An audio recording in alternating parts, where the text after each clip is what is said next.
Hi, everybody. We will go ahead and get started if that's okay. Um, I'm going to go ahead. It's with great privilege that I get to introduce our graduating PGY5 Chief Resident, Dr. Erika Chandler. Erika has been with us for a really long time, graduating from Emory for college and neuroscience, here for medical school, and then luckily is going to be joining us on faculty next year. She has a number of interests, including critical care neurology, but also really enjoys infectious disease. And so I'm excited to hear her talk today about infectious disease of the spinal cord.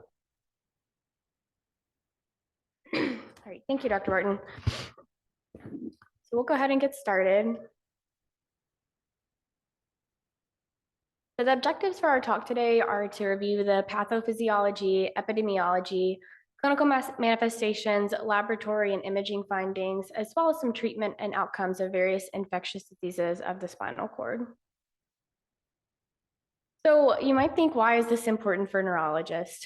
Over the past several years, there's been increasing use of immunomodulatory and immunosuppressive medications and increasing world travel in a post-pandemic world, which has contributed to increased rates of more rare infections, particularly that may affect the spinal cord.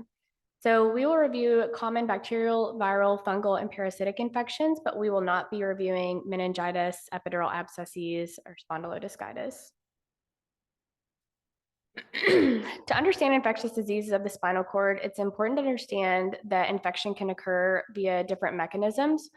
The first being direct invasion of the nerves, nerve roots, or the spinal cord itself. There can also be compression secondary to epidural abscess, osteomyelitis, or spondylodiscitis, just to name a couple. Or there can be infarction due to infectious vasculitis.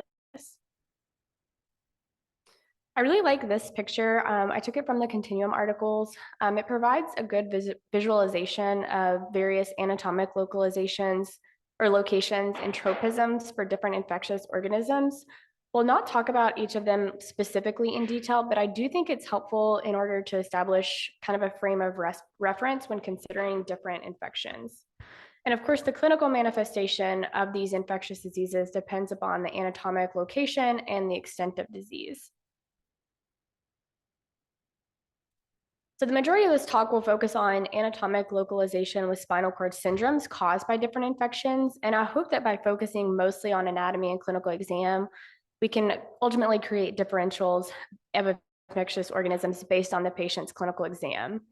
So we'll talk about spinal meningitis or arachnoiditis, anterior horn syndrome, central cord syndrome, anterior cord syndrome, dorsal column syndrome, longitudinally extensive transverse myelitis, dorsolateral syndrome, and cauda equina or conus medullaris syndrome. So spinal meningitis or arachnoiditis, I don't think we think about this very commonly, but it's a process that causes direct inflammation of the leptomeninges of the spinal cord and nerve roots. In addition to infectious etiologies, there are also non-infectious causes such as sarcoid, leptomeningeal metastases, and post-surgical adhesive arachnoiditis.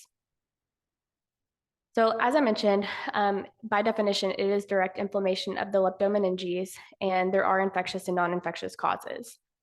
Patients may present with a sharp shooting pain that follows a specific dermatomal distribution, and they may have focal weakness or numbness in a radicular distribution. They may or may not have bowel or bladder dysfunction depending on the extent of disease, and typically it occurs over hours to days, but some presentations caused by TB, for example, can be more chronic in presentation. On exam, these patients may have pain or sensory changes in the dermatomal distribution and mild weakness in a dermatomal distribution as well. In terms of diagnosis, MRI with and without contrast may be normal early on in the disease, but later may show some leptomeningeal enhancement. Aside from enhancement, there can also be thickening of the cord surface, thickening of the nerve roots in cauda equina, and there can be even pockets of CSF or pus that develop in the late stages of infection. Oops, sorry. The CSF profile mainly depends on what type of organism causes it, whether it's bacterial, fungal, or viral in nature. So the first disease that we'll talk about that causes a spinal meningitis or arachnoiditis is Lyme disease or neuroborreliosis. And this is a tick-borne infection caused by Borrelia spirochetes, usually Borrelia burgdorferi. Neurologic complications of Lyme disease occur in about 3 to 12% of patients in the US and Europe, and it can affect both the central and peripheral nervous system. It's endemic primarily in the Northeast, North Central, and Northwestern United States, but there are kind of 3 different stages that we want to think about. There's early localized disease, early disseminated disease, and this occurs weeks after the initial infection. Most neurologic complications occur during early disseminated disease, and patients can have a cranial nerve palsy or neuritis, meningitis, or a radiculoneuritis. Rarely, Lyme disease can cause a transverse myelitis of the spine, but it is important to remember that during this early disseminated disease, that's when you get the classic erythema migrans rash. And then there's also late disease. The Lyme radiculoneuritis specifically is present in about 3% of CDC verified cases of Lyme disease. And it's probably more prevalent than that because there are likely several patients that don't have diagnosed Lyme disease. It typically presents fairly early in the disease course within weeks to months of the initial infection. And patients will have a sharp shooting pain that occurs in multiple nerve root distributions, and it can show kind of a migrating pattern. There's also associated sensory deficits, motor weakness, and they may have some reflex changes. And clinically, their exam may actually mimic a herniated disc. If Lyme radiculoneuritis is left untreated, these patients can go on to develop a migrating pain syndrome and focal signs of a radiculopathy. They can also develop a lymphocytic meningitis. In terms of imaging and diagnosis, the MRI is usually not very helpful because it may or may not show nerve root enhancement, but CSF is more telling. The CSF will typically show a lymphocytic pleocytosis, but higher suspicion for Lyme disease is raised if there's positive intrathecal production of Borrelia antibodies. But Borrelia antibodies actually can be passively transferred from the serum to the CSF. So the presence of CSF antibodies does not necessarily indicate a CNS infection. There is actually a specific ratio or formula that we use to determine the ratio of serum to CSF antibodies in order to determine if it's actually a CNS infection. The treatment consists of oral doxy, IV penicillin, ceftriaxone, or cefotaxime. Pain typically improves after a therapy. However, some patients do spontaneously resolve months after the initial infection without ever receiving therapy. And some papers and studies propose that in patients with polyradicular signs and symptoms, Lyme disease should be considered, particularly in endemic regions, at the right time of the year, including spring through autumn, when people are outside and ticks are more active. Next is CMV. Typically, we don't worry about CMV infections in immunocompetent people, but in immunosuppressed patients, CMV infection can cause an encephalitis, a myelitis, or radiculitis.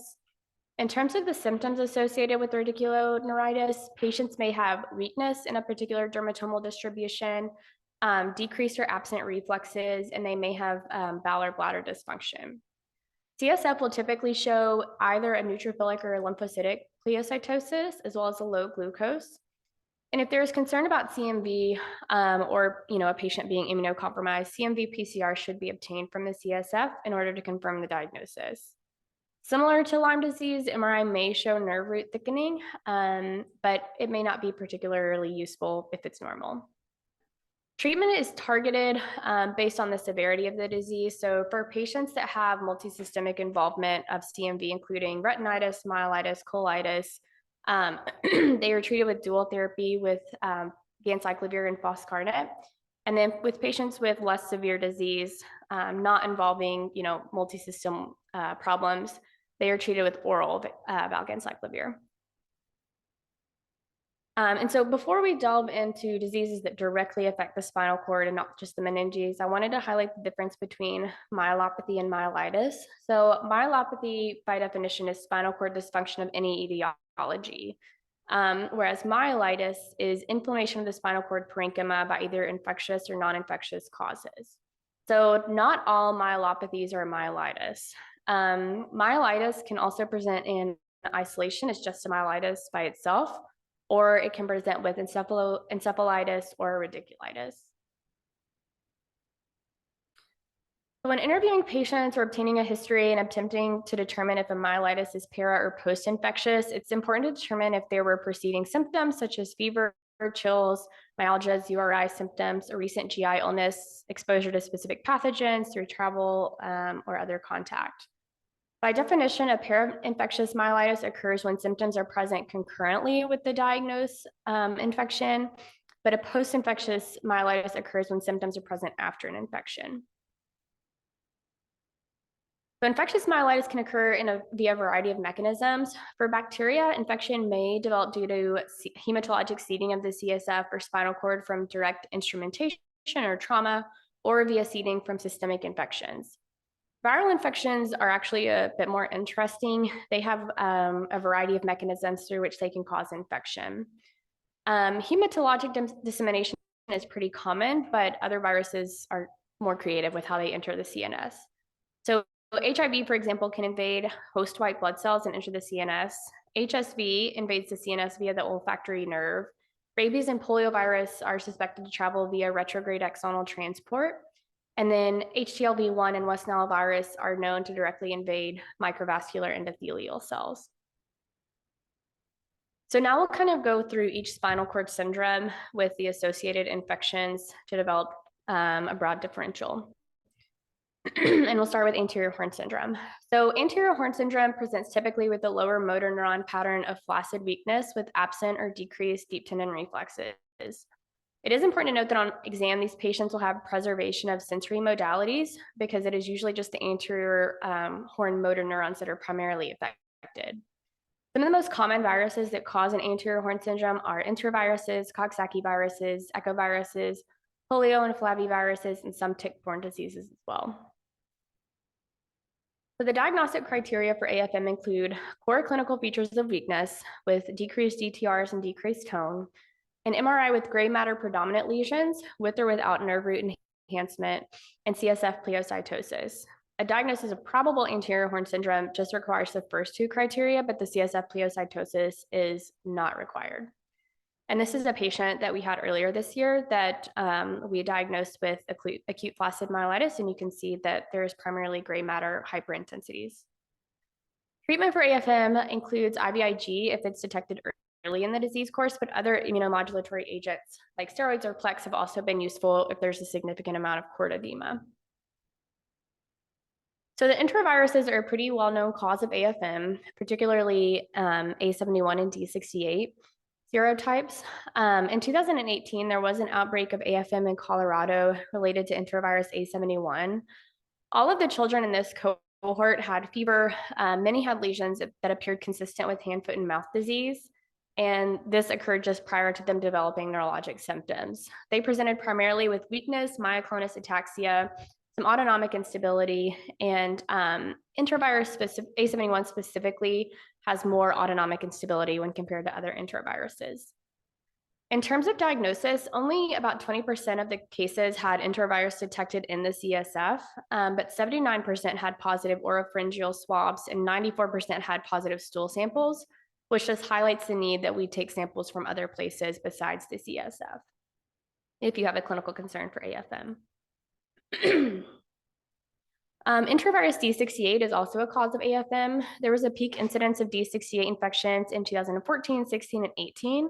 And so that's an increased associated incidence of AFM with these infections as well.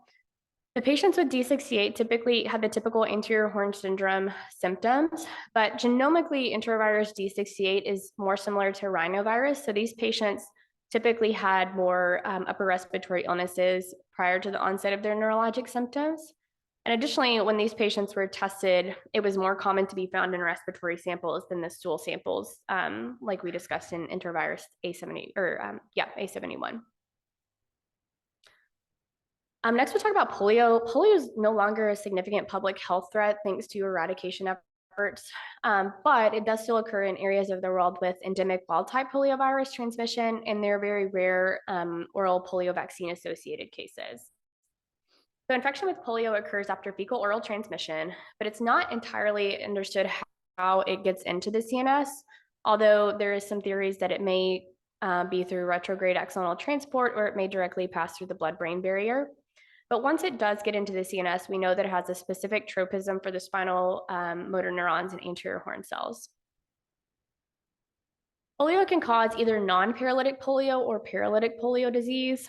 Prior to either of these diseases, patients typically have fever, headache, sore throat, and fatigue. But non-paralytic polio is a severe polio illness that lacks the motor weakness that we typically see in paralytic polio. These patients have fever and headache, but can also have vomiting and meningismus. If an LP is performed, the CSF will typically show moderate pleocytosis and elevated protein. This disease can be self-limited and resolve within a couple of weeks, but it can also progress to paralytic polio. Paralytic polio is the syndrome that we typically think about at AFM with acute flaccid weakness and pain due to injury of the anterior horn cells. The classic presentation of these patients is an aseptic meningitis with acute flaccid weakness. And on exam, the patients with paralytic polio will typically have an asymmetric weakness that affects the proximal more than the distal muscles, and the legs may be more involved than the arms. They'll have the decreased or absent DTRs, but they'll have retained or normal sensation. Weakness typically worsens over 2 to 3 days before they reach their nadir, but a small percentage of patients will also develop some bulbar weakness as well. In terms of recovery, motor recovery takes months and is usually incomplete with some degree of residual weakness. So there is a specific protocol for the diagnosis of polio now. As we mentioned earlier with AFM, samples should be obtained from places outside of the CSF. So 2 stool samples should be obtained at least 24 hours apart during the first 14 days. And then in the CSF, there's typically a neutrophilic pleocytosis that later shifts to a lymphocytic pleocytosis, and there's often elevated protein. Viral PCR from the polio from the CSF can be sent, but it's positive in less than 30% of cases. And then, as with the stool, similar to the stool samples, there is also a recommendation that 2 samples from the oropharynx be obtained at least 24 hours apart in the first 14 days. In terms of other workup, if you are able to obtain an MRI, there may or may not be T2 hyperintensities in the spinal gray matter and or lower brainstem. And really, the MRI is useful for detecting the degree of spinal cord inflammation. You can also do an EMG, depending on where you are in the course of disease. It may show low Cmaps, normal or mildly slow conduction velocities, and there's typically normal sensory studies. Treatment for polio is primarily supportive and includes pain management, PT, monitoring their respiratory status and cardiovascular status, monitoring blood pressure, and signs of autonomic dysfunction. Motor recovery, like I said, typically occurs over months and is often incomplete. And then there is a post-polio syndrome that may occur decades after the initial infection and can occur in up to 50% of poliomyelitis cases. Patients may present with progressive muscle weakness, respiratory insufficiency, dysphagia, pain, fatigue, and restless leg syndrome. Again, the treatment is primarily supportive, but there have been some case studies that suggest the use of IVIG for these patients. The next virus that can cause an anterior horn syndrome is West Nile. This is an arbovirus that's transmitted by mosquitoes, typically in the late spring, summer, and early fall. There's a high incidence in the Dakotas, Nebraska, Montana, Colorado, Wyoming, Louisiana, Mississippi, but has been reported in other states as well. Most of the time, patients infected with West Nile are actually asymptomatic, but about 25% of people will develop systemic symptoms with fever, headache, rash, myalgias, back pain, and a poor appetite. And then a small percentage of that population will go on to develop neuroinvasive disease. Risk factors for neuroinvasive disease include older age, malignancy, and immunosuppressed status. West Nile can cause a meningitis or a meningoencephalitis or a myelitis or a combination of all 3. If it causes a myelitis, it is typically an acute flaccid myelitis with weakness, decreased DTRs, and possible bowel and bladder dysfunction. But it also has a specific tropism for the deep gray matter of the brain, so these patients may also have extrapyramidal symptoms such as tremor, bradykinesia, rigidity, and myoclonus. Of the patients that have neuroinvasive disease, about 5 to 10% of them will have the acute flaccid paralysis. These patients have asymmetric weakness that typically develops over 48 hours, and it can occur with encephalitis or a meningitis. On spinal imaging, there may be T2 hyperintensities of the ventral spinal cord and gray matter, or there may be a longitudinally extensive transverse myelitis. On the CSF, there is typically a neutrophilic pleocytosis early on that becomes a lymphocytic pleocytosis over time. And CSF IgM for West Nile virus is the most sensitive test because IgM cannot cross the blood-brain barrier. So if there is intrathecal production of IgM, it's indicative of a CNS infection. However, IgM in the CSF can stay positive for months and is not useful in determining timing of infection. And then in some patients that are immunocompromised, they may not be able to mount an appropriate antibody response. So you can obtain a PCR from the CSF as well. Treatment is typically supportive, although some centers do use IVIG. And then recovery for neuroinvasive disease, specifically AFM, occurs over months and is pretty unpredictable. About a third of patients will have complete recovery, a third will have incomplete recovery, and then a third just will fail to improve. So that was all anterior horn syndrome, and now we'll talk about anterior cord syndrome. In anterior cord syndrome, the patient will present with weakness below the level of the lesion due to involvement of both the anterior horn cells as well as the lateral corticospinal tracts. In addition, there will be loss of pain and temperature sensation at and below the level of the lesion due to involvement of the spinothalamic tracts. There will be preservation of vibration and proprioception as these are dorsal column modalities. In addition, patients may have back pain, autonomic dysfunction, and bowel or bladder dysfunction. And as part of the infectious etiology, this specific anterior cord syndrome is thought to be due to vascular injury or vasculitis that causes ischemic injury of the cord because the anterior spinal artery supplies the anterior 2/3 of the spinal cord. So varicella zoster can cause multiple different types of CNS infections, including encephalitis, meningitis, cereballitis, stroke, myelitis, and a peripheral neuritis. It's relatively uncommon for it to cause a myelitis, but more common for it to cause a cereballitis or encephalitis. However, if it does cause a myelitis, it does have a disposition to affect the anterior cord, which causes an anterior cord syndrome. VZV myelitis can be seen as part of the primary infection, but can actually occur later in disease as part of the reactivation process.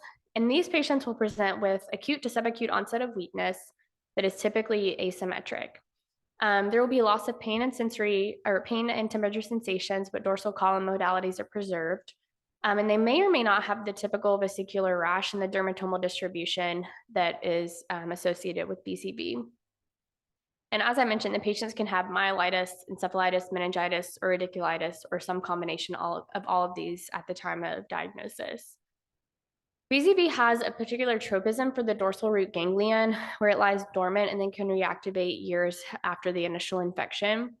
In terms of causing the anterior horn syndrome specifically, it's thought that the varicella virus itself leads to an infectious vasculitis that affects the anterior spinal artery and thus causes the anterior horn syndrome.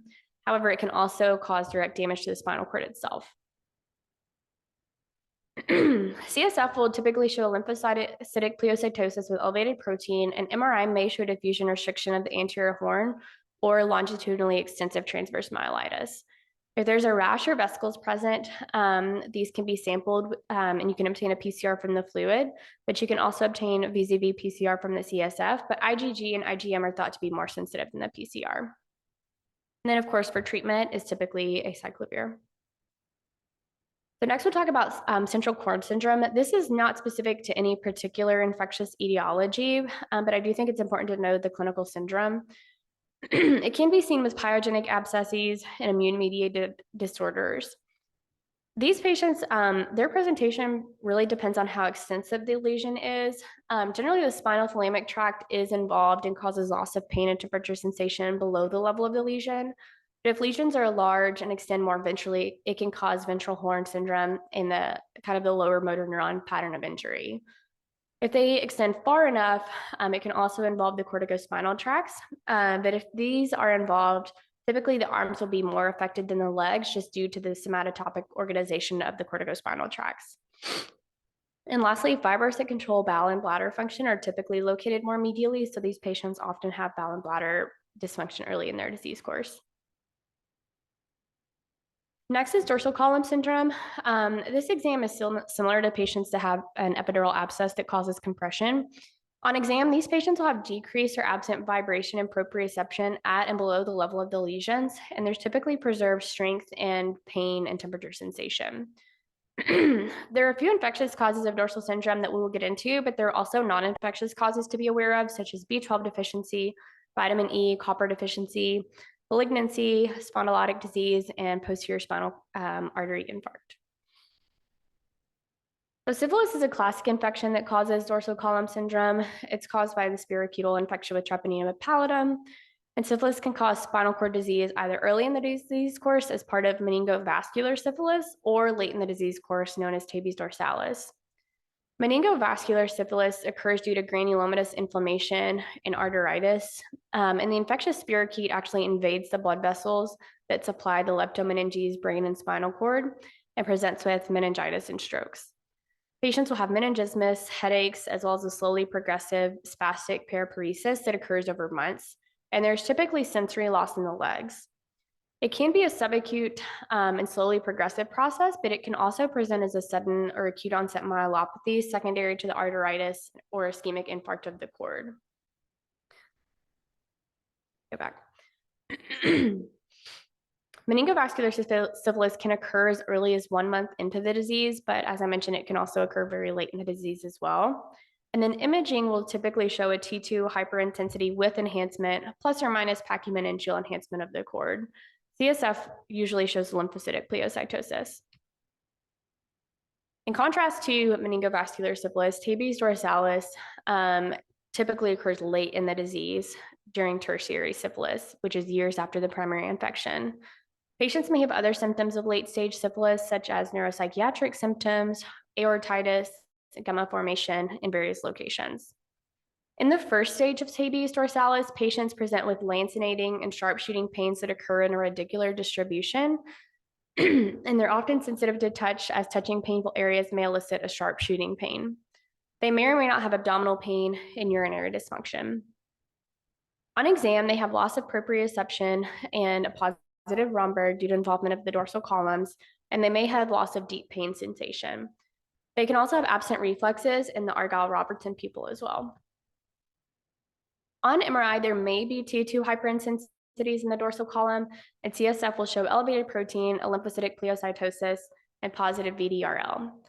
Ultimately, to make the diagnosis, you must have neurologic dysfunction consistent with neurosyphilis, positive serum testing for syphilis, and CSF findings of inflammation.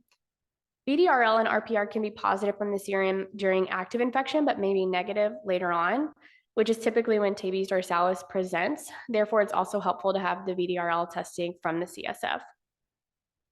Treatment consists of penicillin or ceftriaxone, and if left untreated, these patients may go on to develop a sensory ataxic gait, persistent pain, and can actually lose ambulation. Next, we'll talk about longitudinally extensive transverse myelitis. By definition, this is spinal cord inflammation spanning 3 or more segments. And I know we've all seen this probably multiple times, secondary to multiple etiologies that we've listed here, but I'll just talk about a couple of different infections. We won't talk about all of the infectious organisms, but one we haven't talked about yet is EBV. EBV causes infectious mononucleosis characterized by pharyngitis, cervical lymphadenopathy, fever, and fatigue. However, it can also cause various CNS infections such as encephalitis, myelitis, and myeloradiculitis. When the myelitis occurs, it is typically longitudinally extensive. And on imaging, there are central T2 hyperintensities, and it tends to affect the central cord more than other areas of the cord. CSF will show a mononuclear pleocytosis, and EBV PCR from the CSF may be positive, but as mentioned previously for other infections, it's important to obtain IgG and IgM antibodies as well to determine if there's actual intrathecal production. Dorsolateral syndrome, as the name implies, affects the dorsal and the lateral columns. Clinically, this causes a spastic paraparesis due to involvement of the lateral corticospinal tracts, as well as impaired proprioception, joint position sense, and vibration due to involvement of the dorsal columns. It's typically caused by chronic infectious myelopathy, such as HIV and HTLV1. First, we'll talk about HTLV1, which is also known as tropical spastic paraparesis. This is a human retrovirus that's associated with adult T-cell leukemia or lymphoma, as well as the HTLV1 associated myelopathies. It's endemic in Southwest Japan, the Caribbean, South America, Africa, the Middle East, and Romania. And it can be transmitted in 3 ways. The first is vertical from mother to child, and transmission rates are actually higher in breastfed babies compared to bottle-fed babies. The second is through sexual transmission. And lastly, it can be transferred via blood products, but obviously the blood products in the US are screened appropriately for this. In terms of presentation, it is usually a slowly progressive spastic paraparesis that occurs over months to years, but patients are typically disabled by 2 years into the disease course, and there can be some variability in the disease progression. They may have bladder and erectile dysfunction, lower lumbar pain, and neuropathic pain in their legs. On exam, the patients are often weak with spasticity, hyperreflexia, and impaired proprioception in the legs, and prognosis is quite variable and depends on various factors, including age, the degree of HTLV1 proviral levels. Some patients are actually asymptomatic with only mild symptoms, but others can completely lose ambulation, and it doesn't seem to be that there are clear risk factors that predict your disease course. In order to make the diagnosis, you should have positive IgG antibodies in the serum and the CSF. However, in areas where the disease is endemic, serology alone is not enough to make the diagnosis. CSF typically shows a mild leukocytosis with normal to mildly elevated protein. MRI can show progressive atrophy of the cord, particularly the thoracic cord, and there may be T2 hyperintensities in the dorsal cord. The majority of demyelination and axonal loss and damage occurs in the thoracic cord, which is why you get the most amount of atrophy there. But early in the disease course, the MRI can be normal. There are currently no targeted or specific therapies. Treatment is primarily supportive with PT, exercise, pain management, and management of spasticity, as well as bowel and bladder function. But early in the disease course, some patients have been treated with steroids, and there are some trials currently underway looking at the use of various antiretroviral therapies. HIV is a retrovirus that targets multiple cell types, including CD4 T cells, dendritic cells, macrophages, and microglia. As we all know, HIV can affect the CNS in many ways, but we'll focus on the vacuolar myelopathy as a manifestation of spinal cord disease. These patients present with chronic progressive lower extremity weakness, spasticity, and sensory loss that primarily affects dorsal column modalities. In addition, they may have a sensory ataxia and bowel or bladder dysfunction. Overall, the presentation is similar to HTLV1, B12 deficiency, and copper deficiency. The pathogenesis is not very well understood, but we do know that it's not a direct viral invasion of the spinal cord. On pathology, there is spongiform degeneration that affects the lateral and posterior columns with vacuoles and intravacuolar macrophages.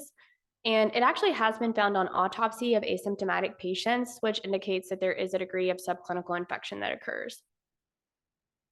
The CSF is not particularly inflammatory, but the MRI may be normal or show cord atrophy with T2 hyperintensities without enhancement.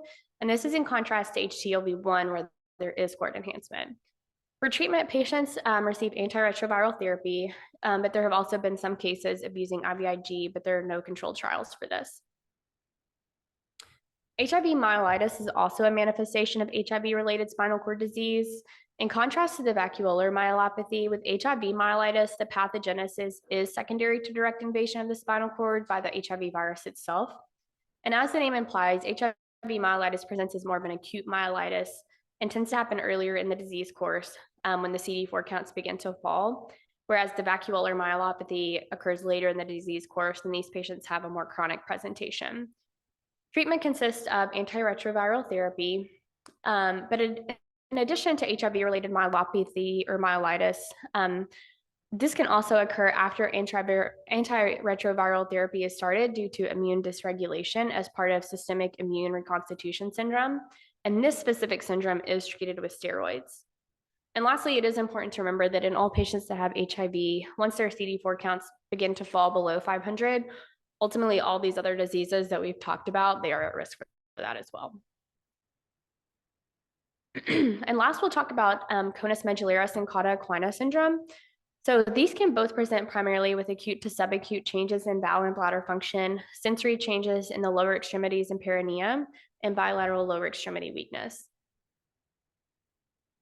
We all have taken care of patients that have HSV, and we've probably taken care of patients that have HSV encephalitis, but it can also cause meningitis, radiculitis, and a myelitis, as well as this conus medullaris syndrome. HSV 1 and 2 are both linear double-stranded DNA. After HSV causes a primary infection, it integrates into the cellular genome of the infected dorsal root ganglia, and then it can lie dormant there for years and reactivate periodically during times of immunosuppression. HSV-1 tends to cause more of an encephalitis, whereas HSV-2 tends to cause a recurrent meningitis or lumbosacral radiculomyelitis, and rarely HSV-2 can cause a necrotizing, longitudinally extensive transverse myelitis that affects both the gray and the white matter. We'll focus mostly on the radiculomyelitis since we are talking about conus medullaris and cauda equina syndrome. And this radiculomyelitis can occur as part of primary infection or during reactivation. So HSV-2 is the virus that typically causes a radiculomyelitis and affects the conus medullaris and the lumbosacral dermatomes. These patients present with subacute onset of urinary retention, numbness or weakness in the legs, and may or may not have a vesicular rash present. On MRI, there's often T2 hyperintensities in the caudal spinal cord with smooth enlargement of the nerve roots. Nodular enhancement of the nerve roots typically indicates either malignancy or granulomatous disease, so these patients will usually have smooth nerve root enhancement. CSF early on can show a neutrophilic pleocytosis that later on transitions to a lymphocytic pleocytosis, and they do have elevated protein. HSV PCR from the CSF may be positive if tested in the first 3 to 14 days of symptom onset, but if outside of that window, it's more useful to obtain the IgG and IgM antibodies to indicate if there's any intrathecal synthesis. And then, of course, treatment consists of 10 to 14 days of IVA cyclovir. Another organism that can affect the conus and cauda equina is schistosomiasis. This is a parasitic infection that's endemic in South America and sub-Saharan Africa. The larvae actually penetrate the skin and then travel either hematogenously or via lymphatic spread to the portal circulation. And there in the liver, the males and females mate and release their eggs, and the eggs can stay in the liver or go to the spinal cord or other areas of the body. These patients can present with an acute myelitis or subacute myeloradiculopathy of the lumbosacral region. And the patients can have an itchy rash at the site of the larval entry and may actually have a systemic hypersensitivity reaction following hematogenous spread of the parasite. Neurologically, they can have lumbar pain, lower limb radicular pain, muscle weakness, sensory loss, and bladder dysfunction. For diagnostic testing, serum IgG and IgM may indicate that there is an infection, but this is not useful in endemic regions where prior infections are very common. So again, CSF, IgG, and IgM are useful because it does indicate that there is some intrathecal synthesis of antibodies. You can also check the stool sample for parasites, but they may or may not be present. And it's not very useful for people that have a low burden of disease because the parasite just may not be present. CSF testing will typically show a degree of eosinophilia, but this is not always present. And then MRI typically shows involvement of the caudal spinal cord and cauda equina with T2 hyperintensity and contrast enhancement of the spinal cord and nerve roots. If patients have neurologic syndrome and evidence that supports the diagnosis and evidence of systemic disease, they are treated with praziquantel and steroids for inflammation. However, sometimes surgical decompression is necessary to relieve pressure from the spinal cord lesions. So in addition to all the syndromes we've talked about, there can also be multifocal disease as well. Intramedullary abscesses are much more rare than epidural abscesses, but if present, they are frequently caused by either staph or strep species. And these abscesses actually tend to be more monomicrobial rather than polymicrobial, which is what we see in other types of abscesses. Patients that have intramedullary lesions can present with subacute onset of myelopathy, and they may or may not have fever or other associated systemic symptoms. In order to make the diagnosis, it may involve aspiration and biopsy in order to distinguish it from malignancy or neoplasm. And treatment consists of the appropriate antimicrobials plus or minus aspiration, or they may just have antimicrobials alone. But many patients are left with residual deficits from these abscesses. Neurocysticercosis typically causes cysts located throughout the brain parenchyma, but can also cause spinal cord disease as well. So this is caused by Tinea solium, which is endemic to Central and South America, Sub-Saharan Africa and South America, and Southeast Asia. It's transmitted via fecal oral ingestion of the eggs or via undercooked pork. And once ingested, it can insist and remain in various tissues where it lies dormant for up to many years. As previously mentioned, when we think of neurosis or sarcosis, we think of scattered brain lesion or scattered cysts throughout the brain parenchyma. And these patients typically present with seizures or focal neurologic deficits. However, it can cause the intramedullary cyst within the spinal cord as well. When this happens, patients will have focal motor deficits, radicular pain, and sensory issues from the spinal lesion, as well as a subacute or chronic myelopathy. And typically, these patients also have like brain parenchyma involvement as well. It's not typically just an isolated spinal disease. CSF will show an elevated protein and mononuclear pleocytosis, and MRI can show scattered cystic lesions, as you see here. And if spinal imaging is, or if spinal involvement is present, there is, like I said, typically brain parenchymal involvement as well. Treatment consists of albendazole and steroids, and they may or may not require surgical decompression of the spinal lesions as well. Toxo is another parasite that can cause scattered spinal cord lesions. It's an obligate intracellular protozoan parasite, and usually patients are asymptomatic, but when they become immunocompromised, the cyst can reactivate or primary infection can become detrimental. Patients most commonly have brain lesions, but similar to what we just said, spinal cord involvement can also occur simultaneously with brain parenchymal involvement. Patients may have weakness, sensory loss, sphincter dysfunction, abnormal DTRs, and they may or may not have fever. The presentation overall is quite subacute in nature. CSF will show a mononuclear pleocytosis, normal glucose, and PCR may be positive for toxo. MRI may show contrast enhancement and T2 hyperintense lesions in the spinal cord. Toxo specifically has a predilection for the thoracic cord, even though this picture is showing us the distal spinal cord. Like I said, CSF toxo PCR can be obtained in order to kind of solidify the diagnosis. Treatment consists of 6 weeks of sulfadiazine and pyrimethamine, as well as leucovorin in order to prevent hematologic toxicity of pyrimethamine, but Bactrim can also be used. And then lastly, I do just want to briefly touch on CNS infections caused by TB. You could do an entire lecture on CNS manifestations of TB. It can cause meningitis, myelitis, spinal arachnoiditis, or tuberculomas of the CNS. So it can kind of cause all of these syndromes that we've talked about. TB causes CNS infection primarily via hematogenous spread. Tuberculoma specifically can cause multifocal spinal cord lesions as well as multifocal parenchymal lesions.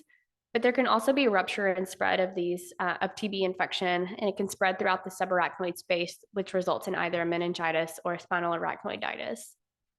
TB myelitis can occur and is typically a longitudinally extensive process when it does happen. And then CSF of patients with TB typically shows the classic lymphocytic pleocytosis, high protein, low glucose. In addition to direct infection, it can cause also a vertebral osteomyelitis, which causes cord compression or myelopathy, and this is known as Pott's disease. So just to recap, I do think this is an important topic because with the increasing immunomodulatory therapy and increasing world travel, we should be mindful of considering infections in our patient populations, both adult and pediatric. And based on the clinical presentation or spinal cord syndrome, the differential diagnosis can be narrowed to a subset of infectious organisms, which means as neurologists, we can almost localize to an infectious organism. So here are my references. And if anyone has any questions.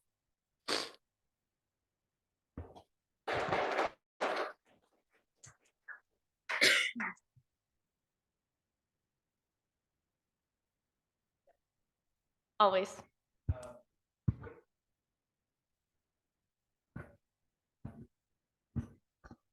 Common infection, like a specific syndrome, you think?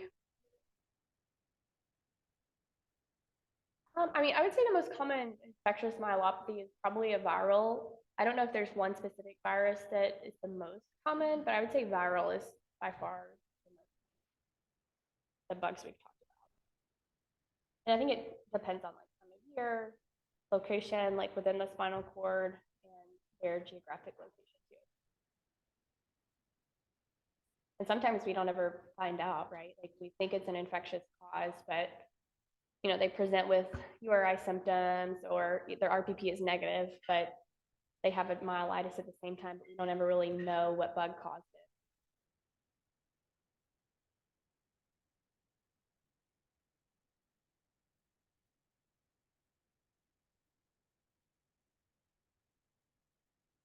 it. Erika. Thanks for coming. Interesting.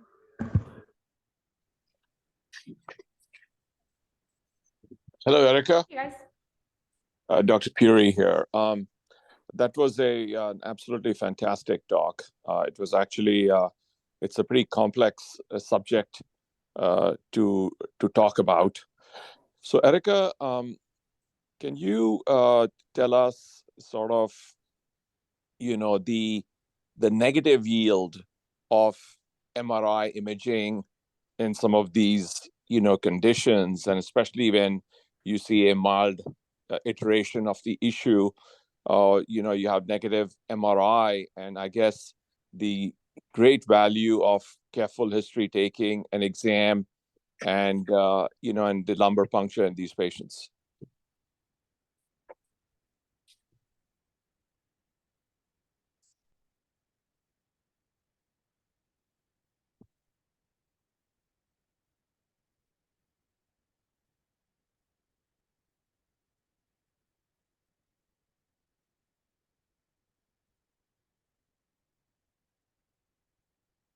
Erika, are you there?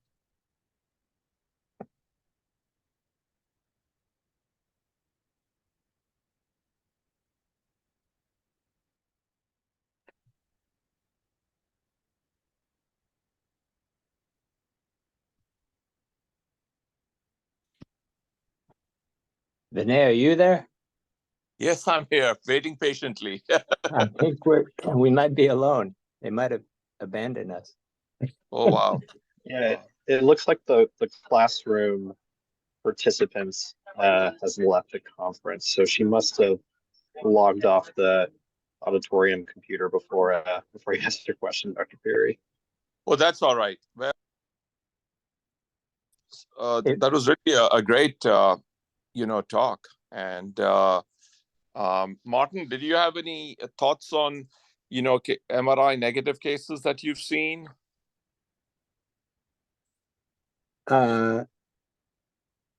If it was a case, then I have missed it. So I have not recognized a case of MRI negative infectious disease. I mean, I can think of a handful of times when we've made a diagnosis of any of these infectious diseases, and it could be because I'm not looking, I'm not paying attention.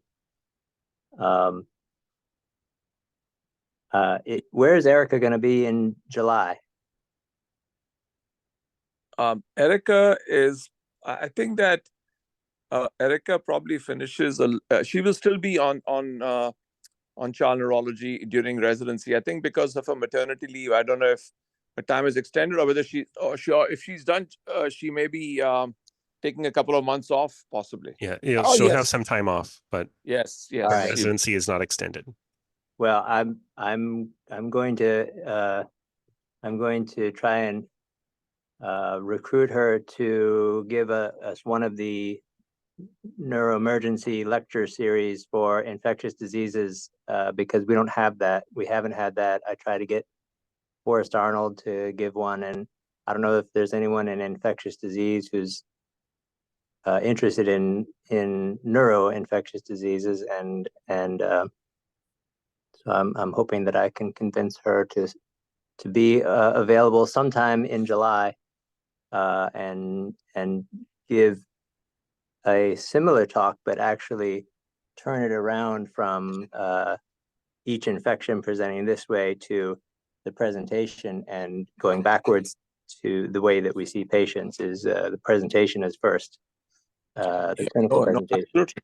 Yeah, I imagine even if she's, traveling or globetrotting or whatever, she can still, It's by virtual, Zoom. that's right. Yes. She could be on a great thing beach. about virtual, yes. All right, well, you guys did a great job getting her trained. So thank you. Oh, no, absolutely. Absolutely. Yeah. Thank you. Thank you very much, everybody.